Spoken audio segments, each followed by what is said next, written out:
Հովջան, որ այս ձմեր պապու նման միշտ կախված չլինեն, ինչա պետք փեսեքը անեն։ Տնփեսա ես ու ունես տպավորությունա, որ սես ձմեր պապուպես կախված ես այդ տան վզից, չգիտես ինչ անելու։ Ոնց որ իրանց ապրուստը դու։ Դու մի հատ լուրջ գործ ունես անելու, ուտե քեզ կարա մենակ Ստեֆանոն օգնի։ Գալիս է Ստեֆանո։ Նայ զոնքաջին խփում ես վրետ։ Ոնց, պարտադիր, այսենց։ Ձմեր պապի շալակ։ Ձմեր պապնու զոնքաճը, տնփեսենու զոնքաճը։ Եկա հասար Ստեֆանո, քո անունով ապարիկ ենք ձևակերպում։ Մի 3 միլիոնի։ Հա, Հայաստանում ամենայժան գներով էտել ասեմ, ապի շատ նեղվելու բան չունես։ 3 միլիոնի ախպեր, 3 միլիոնի ապրանք որ առնես, դա պետք է 300 քառակուսի ապրանք լցես։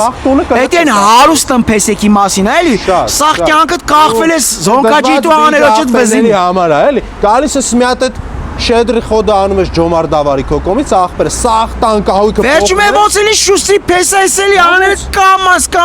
անել ձակդ կփակվի վերջում քոննա մնալու մեռնեմ քեզի տունն էլա քեզի մնալու լայքում ես կոմենտում ես գալիս ես Սեբաստիա 153 այս կախված ձմեր պապու վերևն է անունը նայ Ստեֆանո այո